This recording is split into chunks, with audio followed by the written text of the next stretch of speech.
Senhor, preciso te dizer que é impossível me esquecer,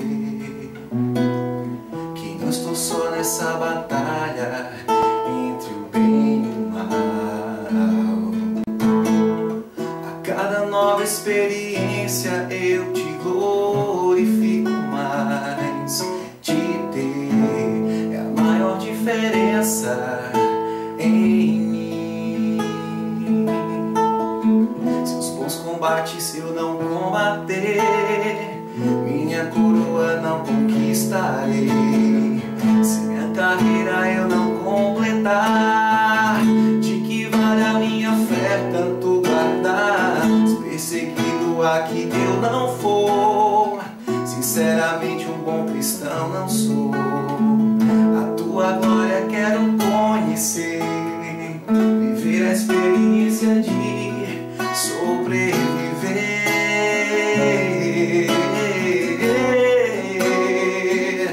Viver pra mim é Cristo, morrer pra mim é ganho. Não há outra questão, quando se é cristão não se para de lutar. Triunfarei sobre o mal, conquistarei troféus.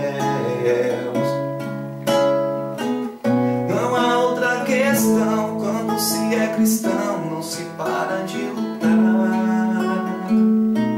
até chegar ao céu.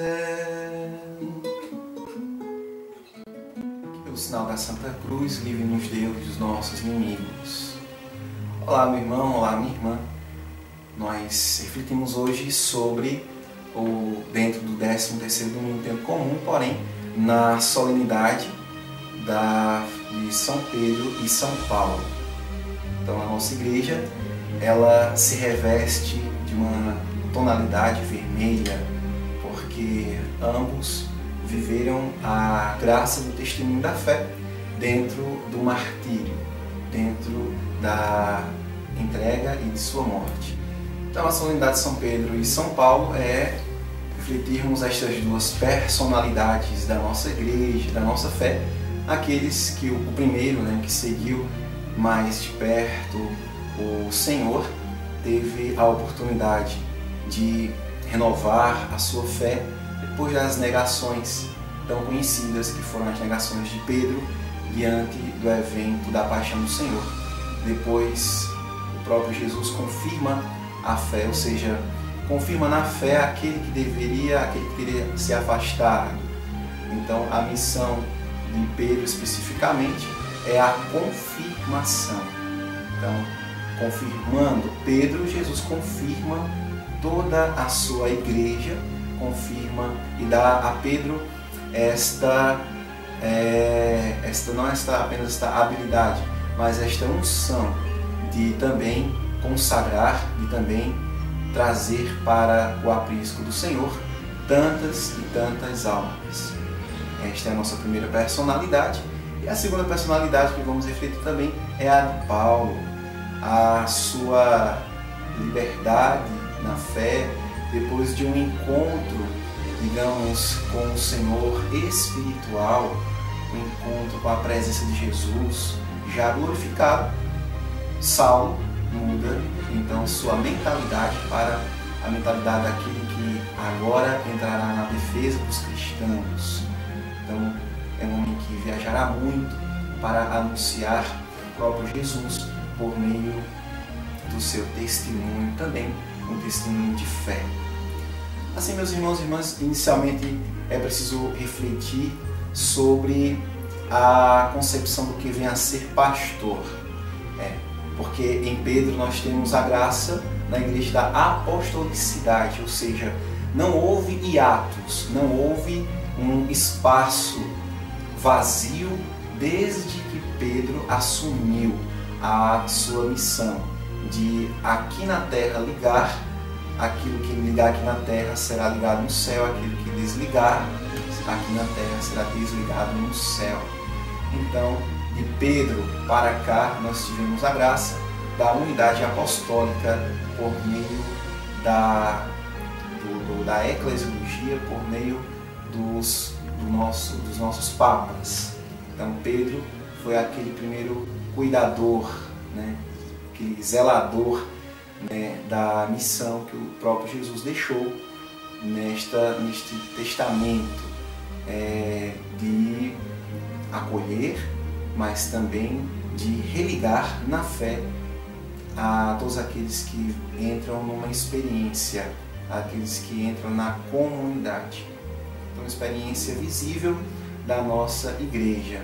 Então, é preciso entender a concepção que vai ser ovelha e pastor. É certo que no Antigo Testamento temos a ideia de ovelha como aquela ideia de um povo injustificado, a ideia de um povo sofrido, subjugado. Porém, no Novo Testamento com Jesus, há toda uma mudança da concepção do que vem a ser o bom pastor. O bom pastor, então, portanto, é definido por meio de 4 pontos. Primeiro, possui um diálogo amoroso com os seus, e aqueles que o escutam reconhecem a sua voz. É o primeiro ponto. O segundo ponto da nova concepção de pastor vem da obediência irrestrita ao pastor e o seguimento unicamente a ele, e não ao ladrão que entra por outra porta querendo roubar e saquear as ovelhas. O quarto ponto do pastor é a prudência. Ele não vai deixar descuidado, não vai deixar descuidar do seu rebanho. Atualmente, nosso Papa Francisco, na palavra que o Senhor nos diz, para deixar as 99 e voltar-se para aquela uma que se perdeu, hoje ele modifica, então, portanto, esta ideia, né, numa concepção totalmente pastoral, e que esta uma ela já está muito bem cuidada. Hoje é preciso voltar para as 99 que estão descuidadas. A prudência do pastor, complementado pelo zelo, que é o quarto ponto, o zelo do pastor junto de suas ovelhas, que a ele elas são subordinadas, porém uma subordinação amorosa, obediente por aquele que é não alto, para digamos assim, uma autossuficiência, mas por aquele que é de fato aquela voz que se segue, aquela voz íntima, interior, capaz de iluminar a consciência e a razão. O próprio Pedro, na sua primeira carta, no capítulo 3, ele vai falar justamente sobre esta razão de se seguir a voz do pastor, quando nos diz: antes, santificai a Cristo, o Senhor em vossos corações, estando sempre prontos a dar razão da vossa esperança. Meus irmãos e irmãs, é portanto este o tema que nós viemos refletir aqui, sobre a esperança que nos salva. Então aqui nós temos uma grande empolgação para seguir e para evangelizar, visto que hoje o mundo sofre por esta falta de esperança. Então precisamos dar razões. A razão da igreja é, portanto, o segmento de uma pessoa. E esta pessoa é aquele que é capaz de dar sentido à vida, aquele que é capaz de alargar os esquemas humanos, alargando o coração, como na festa do Sagrado Coração que celebramos agora há pouco. Temos um Deus humano que possui um coração que é muito maior do que o seu peito, por isso que é um peito aberto, coração aberto. Então a nós cabe, portanto, viver a experiência deste coração, deste peito aberto para acolher o Espírito Santo e a vontade de Deus. Por fim, meus irmãos, e nós queremos refletir sobre os também quatro pontos que fazem-nos entender estes dois pilares da nossa fé, Pedro e Paulo. O primeiro ponto é que depois que se conhece a Jesus, a igreja entra num estado agraciado, e este primeiro estado é o testemunho. Então este testemunho, em grego quer dizer martyrion. Este martírio quer dizer testemunhar a Jesus, que é seguir, quer dizer entrar neste caminho também de seguimento fiel.